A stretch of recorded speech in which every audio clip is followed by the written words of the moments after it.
నమస్కారం. సంగ్రహ స్టూడియోస్కి స్వాగతం. హెడ్లైన్ చూద్దాం.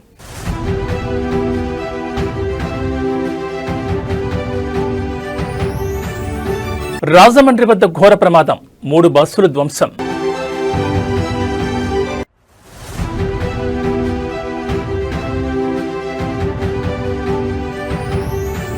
ఏపీకి 1,00,000 కోట్ల పెట్టుబడుల వరద, చంద్రబాబు మార్క్ పాలిటిక్స్.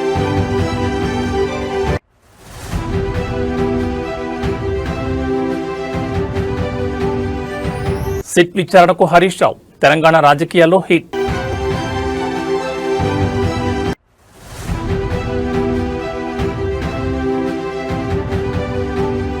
తెలుగు రాష్ట్రాల్లో మారిన వాతావరణం, మళ్లీ పెరిగిన చలి తీవ్రత, పలు జిల్లాల్లో వర్ష సూచన.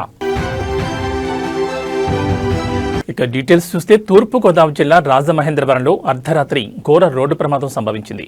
3 బస్సులు ఒకదాన్నొకటి ఢీకొన్న ఈ ఘటనలో పలువురు తీవ్రంగా గాయపడ్డారు. అర్ధరాత్రి 2 ప్రైవేట్ ట్రావెల్స్ బస్సులు మరియు 1 విద్యార్థుల బస్సు మధ్య ఘర్షణ జరిగింది. ఈ ప్రమాదంలో సుమారు 26 మందికి పైగా ప్రయాణికులు గాయపడ్డారు. క్షతగాత్రులను వెంటనే చికిత్స నిమిత్తం సమీపంలోని ప్రభుత్వ మరియు ప్రైవేట్ ఆసుపత్రిలో తరలించారు.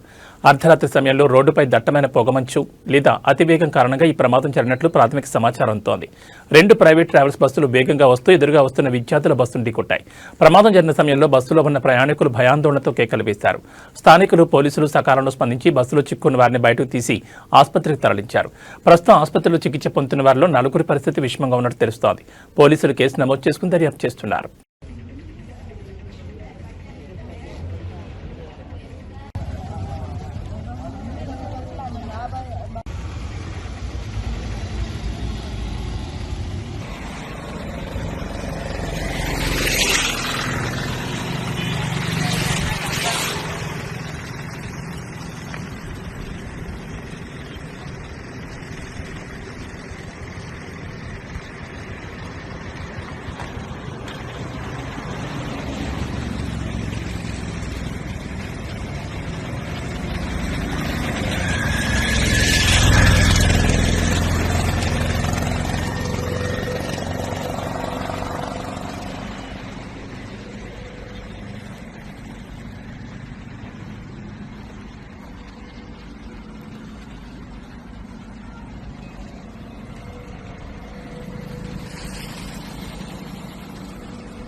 కలియుగ వైకుంఠం తిరుమలలో వివాహం చేసుకోవాలనుకునే భక్తులకు టీటీడీ తీపి కబురు అందించింది. ఇకపై ఉచిత వివాహాల కోసం ఆన్లైన్లోనే బుకింగ్ చేసుకునే సదుపాయాన్ని అందుబాటులోకి తెచ్చింది.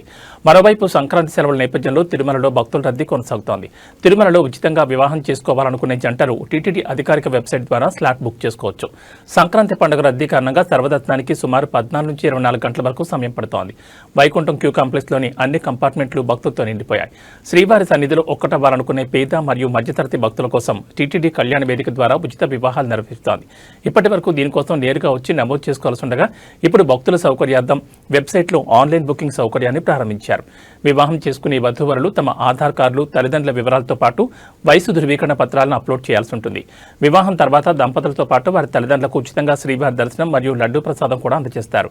అయితే సంక్రాంతి సెలవులు ముగింపు దశలో ఉండడంతో తిరుమలకు భక్తులు పోటెత్తారు. సాధారణ భక్తులకు సర్వదర్శనం కోసం వేచి ఉండే సమయం క్రమంగా పెరుగుతోంది. చలిని కూడా లెక్క చేయకుండా భక్తులు క్యూ లైన్లో వేచి ఉంటున్నారు.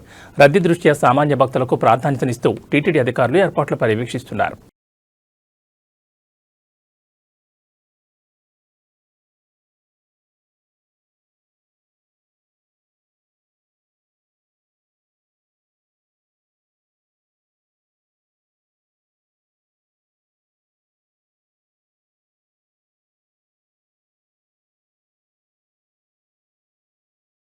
ఆంధ్రప్రదేశ్ను పెట్టుబడుల హబ్గా మార్చడమే లక్ష్యంగా ముఖ్యమంత్రి చంద్రబాబు నాయుడు దూసుకుపోతున్నారు. తాజాగా రాష్ట్రంలో 1,00,000 కోట్ల భారీ పెట్టుబడులకు రంగం సిద్ధమైంది. గూగుల్, ఐబీఎం వంటి దిగ్గజ సంస్థలతో ప్రభుత్వం జరిపిన చర్చలు ఫలించడంతో రాష్ట్ర ఆర్థిక ముఖచిత్రం మారబోతోంది. ఏపీ కేబినెట్ సుమారు 1,00,000 కోట్ల విలువైన పెట్టుబడి ప్రతిపాదనలకు ఆమోదం తెలిపింది. రాష్ట్రాన్ని దేశంలోనే ప్రధాన లాజిస్టిక్ హబ్గా మార్చేందుకు ఏపీ లాజిస్టిక్స్ ఇన్ఫ్రాస్ట్రక్చర్ కార్పొరేషన్ ఏర్పాటుకు గ్రీన్ సిగ్నల్ లభించింది. గూగుల్ భారీ డేటా సెంటర్, ఐబీఎంతో కలిసి అమరావతిలో క్వాంటమ్ కంప్యూటింగ్ సెంటర్ ఏర్పాటుకు ముందడుగు పడింది. ముఖ్యమంత్రి ముఖ్యమంత్రి Chandrababu Naidu speed of doing business నినాదంతో పారిశ్రామికవేత్తలను ఆకర్షిస్తున్నారు. విశాఖపట్నంలో గూగుల్ సంస్థ సుమారు 88,000 కోట్లతో ఏఐ డేటా హబ్ని ఏర్పాటు చేయనుంది. దీనివల్ల వేలాది మంది యువతకు ఉపాధి లభించనుంది.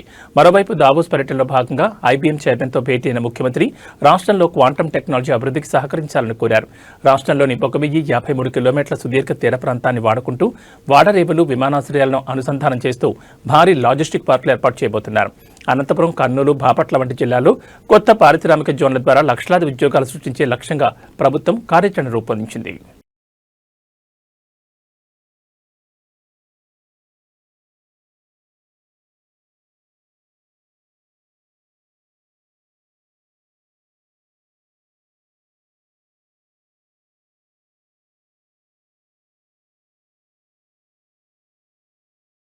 తెలంగాణ రాజకీయాల్లో పెను సంచలనం సృష్టించిన ఫోన్ ట్యాపింగ్ కేసు మలుపులు తిరుగుతోంది. ఈ కేసులో విచారణ ఎదుర్కొనేందుకు మాజీ మంత్రి, సిద్దిపేట ఎమ్మెల్యే హరీష్ రావు కొద్దిసేపటి క్రితమే సిట్ కార్యాలయానికి చేరుకున్నారు. నోటీసుల మేరకు జూబ్లీహిల్స్లోని సిట్ కార్యాలయానికి హరీష్ రావు చేరుకున్నారు. విచారణకు వెళ్లే ముందు ఆయన మీడియాతో మాట్లాడుతూ సంచలన వ్యాఖ్యలు చేశారు. రేవంత్ రెడ్డి ప్రభుత్వం కావాలనే కక్షాదింపు రాజకీయాలు చేస్తుందని ఆరోపించారు. గత ప్రభుత్వ హయాంలో అక్రమంగా ఫోన్ ట్యాపింగ్ పాల్పడ్డారన్న ఆరోపణలపై సిట్ అధికారులు ఆయనను సుదీర్ఘంగా ప్రశ్నించే అవకాశం ఉంది. ప్రస్తుతం సిట్ అధికారులు హరీష్ రావు స్టేట్మెంట్ను రికార్డు చేస్తున్నారు. ఇప్పటికే ఈ కేసులో పలువురు పోలీసు అధికారులను అరెస్ట్ చేసిన సంగతి తెలిసిందే. రాజకీయ నాయకులను కూడా విచారించడంతో ఈ వ్యవహారం ఇప్పుడు రాష్ట్ర వ్యాప్తంగా హాట్ టాపిక్ గా మారింది. నేనే తప్పు చేయలేదు, చట్టంపై నాకు నమ్మకం ఉందని హరీష్ రావు ఈ సందర్భంగా స్పష్టం చేశారు. రాజకీయ వేధింపుల కోసమే తనను ఈ కేసులోకి లాగుతున్నారని ఆయన మండిపడ్డారు.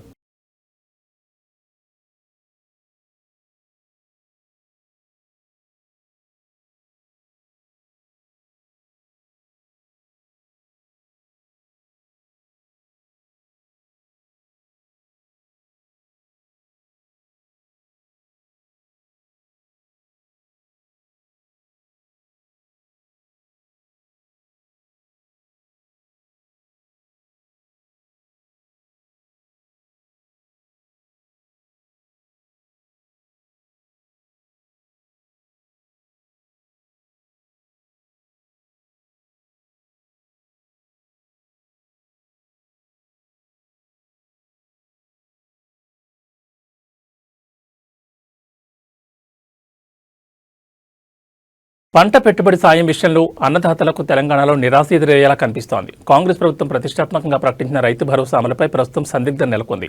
వచ్చే ఏడాది మార్చి వరకు ఈ సాయం అందడం కష్టమేనని ప్రభుత్వ వర్గాల నుంచి అందుతున్న సమాచారం ఇప్పుడు రాష్ట్ర వ్యాప్తంగా చర్చనీయాంశంగా మారింది. రైతు భరోసాకు సంబంధించి ఎవరికి ఇవ్వాలి, ఎవరికి కోత విధించాలి అనే మార్గదర్శకాలను ఖరారు చేయడంలో కేబినెట్ సబ్ కమిటీ కసరత్తు ఇంకా కొనసాగుతూనే ఉంది. భారీగా అవసరమైన నిధులను సర్దుబాటు చేయడం ప్రభుత్వానికి సవాలుగా మారింది. గతంలో ఉన్న లోపాలను సరిదిద్ది కేవలం సాగు చేస్తున్న రైతులకు మాత్రమే ఈ సాయం అందించాలని ప్రభుత్వం భావిస్తోంది. దీనివల్ల లబ్ధిదారుల జాబితా తయారీకి సమయం పడుతోంది. సాధారణంగా వానాకాలం లేదా యాసంగ సీజన్ ప్రారంభంలోనే పెట్టుబడి సాయం అందాలి. కానీ ఇప్పుడు మార్చి వరకు గడువు పొడిగించబడే అవకాశం ఉండడంతో పెట్టుబడుల కోసం అప్పులు చేయక తప్పదని రైతులు ఆవేదన వ్యక్తం చేస్తున్నారు. ప్రతి ఎకరాకు 15,000 ఇస్తామని హామీ ఎప్పుడు నెరవేరుతుందా అని రైతాంగం కళ్లల్లో బొత్తులు వేసుకుని ఎదురుచూస్తోంది. ప్రభుత్వం ఈ పథకానికి సంబంధించి త్వరలోనే కొత్త పోర్టల్ను ప్రారంభించే అవకాశం ఉంది. దీని ద్వారా భూమి వివరాలు, సాగు వివరాలను అధికారులు క్షేత్రస్థాయిలో పరిశీలించనున్నారు.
తెలంగాణలో అవినీతి తిమింగలాల వేట కొనసాగుతోంది. హనుమకొండ జిల్లాలో ఏసీబీ అధికారులు భారీ ఆపరేషన్ నిర్వహించారు. హనుమకొండ అదనపు కలెక్టర్ మరియు ఇన్ఛార్జ్ డీఈఓ ఏ వెంకటరెడ్డి నివాసాలు, కార్యాలయాలపై ఏసీబీ అధికారులు మెరుపుదాడులు చేశారు.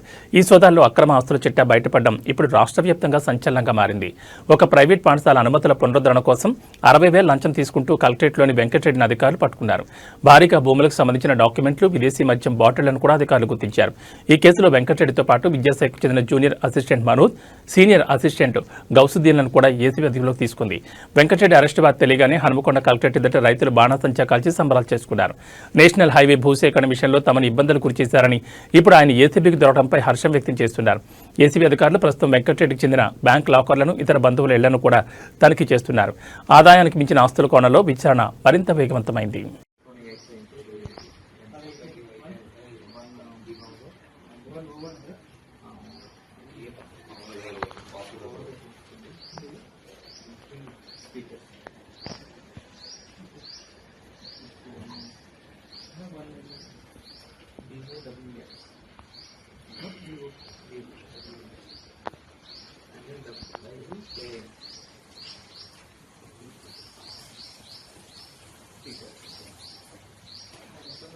అంతరిక్ష పరిశోధనల చరిత్రలో ఒక అద్భుతమైన అధ్యాయం ముగిసింది. దశాబ్దాల పాటు నింగిలో విహరించి నారీ శక్తికి నిలువుటద్దంగా నిలిచిన భారత సంతతి వ్యోమగామి సునీత విలియమ్స్ తన సుదీర్ఘ అంతరిక్ష ప్రయాణానికి స్వస్తి పలికారు. సుమారు 27 ఏళ్ల పాటు నాసాలో విశేష సేవలందించిన ఆమె నేడు పదవి విరమణ చేస్తున్నట్లు ప్రకటించి ప్రపంచవ్యాప్త అభిమానులను భావోద్వేగానికి గురిచేశారు. తన 27 ఏళ్ల కెరీర్లో సునీత విలియమ్స్ అసాధారణ విజయాలు నమోదు చేశారు. అత్యధిక సార్లు స్పేస్ వాక్ చేసిన మహిళగా ఒకప్పుడు ఆమె ప్రపంచ రికార్డు సృష్టించారు. ఆమె మొత్తం 7 సార్లు స్పేస్ వాక్ చేశారు. అంతరిక్షంలో అత్యధిక రోజులు గడిపిన మహిళా వ్యోమగాముల్లో ఒకరిగా ఆమె చరిత్ర సృష్టించారు.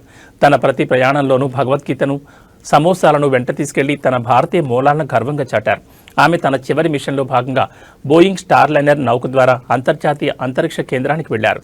సాంకేతిక లోపాల వల్ల ఆమె అక్కడ అనుకున్న దానికంటే ఎక్కువ కాలం గడపాల్సి వచ్చినప్పటికీ మొక్కబోని ధైర్యంతో ఆ సవాళ్లను ఎదుర్కొన్నారు. నేడు భూమికి తిరిగి వచ్చిన అనంతరం తన విశ్రాంత జీవితాన్ని ప్రకటించారు.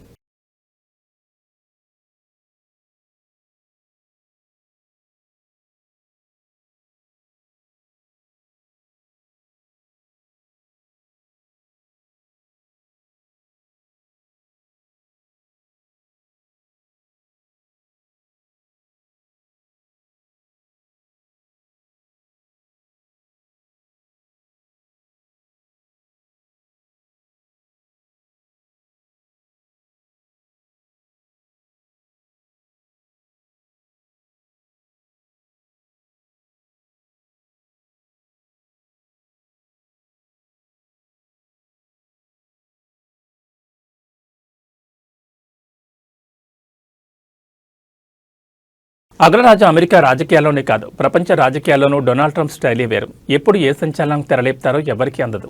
తాజాగా ట్రంప్ తన సోషల్ మీడియా ప్లాట్ఫామ్లో పోస్ట్ చేసిన ఒక ఏఐ జనరేటెడ్ ఫోటో ఇప్పుడు ప్రపంచ దేశాల్లో ప్రకంపనలు సృష్టిస్తోంది. అమెరికా మ్యాప్ను మారుస్తూ ఆయన చేసిన పోస్ట్ చూసి అటు కెనడా, ఇటు వెనిజులా దేశాలు అవాక్కవుతున్నాయి. ట్రంప్ షేర్ చేసిన ఫోటోలో అమెరికా సరిహద్దులు మారిపోయాయి. కెనడా, వెనిజులా మరియు గ్రీన్లాండ్ దేశాలను అమెరికా భూభాగంలో కలిపేసి ఉన్న ఒక కొత్త మ్యాప్ను ఆయన పోస్ట్ చేశారు. ఇది ఒక ఆర్టిఫిషియల్ ఇంటెలిజెన్స్ రూపొందించిన ఫోటో అయినప్పటికీ ట్రంప్ స్వయంగా దీన్ని షేర్ చేయడంతో దీనికి రాజకీయ ప్రాధాన్యత సంతరించుకుంది. గతంలోనూ గ్రీన్లాండ్ కొనుగోలు చేస్తామంటూ ట్రంప్ చేసిన వ్యాఖ్యలు అప్పట్లో వివాదాస్పదమయ్యాయి. ఇప్పుడు ఏకంగా మ్యాప్లోనే కలిపేయడం ఆయన అమెరికా ఫస్ట్ సిద్ధాంతానికి పరాకాష్ట అని విశ్లేషకులు భావిస్తున్నారు. ఈ పోస్టు బయటకు వచ్చిన నిమిషాల్లోనే వైరల్ అయింది. కెనడా ప్రభుత్వ వర్గాల నుంచి దీనిపై తీవ్ర అభ్యంతరాలు వ్యక్తమవుతుండగా సోషల్ మీడియాలో దీనిపై పెద్ద ఎత్తున మీమ్స్ మరియు చర్చలు జరుగుతున్నాయి. ట్రంప్ తనదైన శైలిలో మేక్ అమెరికా గ్రేట్ అగైన్ అనే నినాదంతో ఈ ఫోటోను వదిలినట్లు తెలుస్తోంది.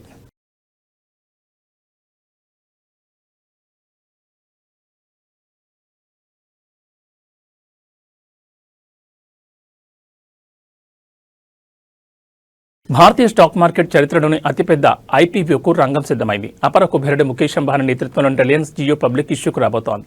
సుమారు 37,000 కోట్ల నిధుల సమీకరణ లక్ష్యంగా రాబోతున్న ఈ మదర్ ఆఫ్ ఆల్ ఐపీఓ కోసం ఇన్వెస్టర్లు కళ్లు కాయలు కాచాలు ఎదురుచూస్తున్నారు. 2026 మొదటి అర్ధభాగంలోని ఈ మెగా ఐపీఓ మార్కెట్లోకి వచ్చే అవకాశం ఉందని తాజా సమాచారం. ఈ ఐపీఓ ద్వారా జియో సుమారు S4 బిలియన్ల నుంచి S4.5 బిలియన్ల నిధులను సేకరించాలని భావిస్తోంది. ఇది గతంలో హ్యుండాయ్ మోటార్ ఇండియా సృష్టించిన రికార్డును మించిపోయే అవకాశం ఉంది. అంతర్జాతీయ ఇన్వెస్ట్మెంట్ బ్యాంకుల అంచనా ప్రకారం జియో ప్లాట్ఫామ్స్ విలువ దాదాపు S180 బిలియన్లు. భారీ కంపెనీల కోసం సెబీ తన నిబంధనలను సడలిస్తోంది. 5% వాటాకు బదులుగా కేవలం 2.5% వాటాను విక్రయించడం ద్వారా ఈ నిధులను సేకరించాలని అంబానీ ప్లాన్ చేస్తున్నారు.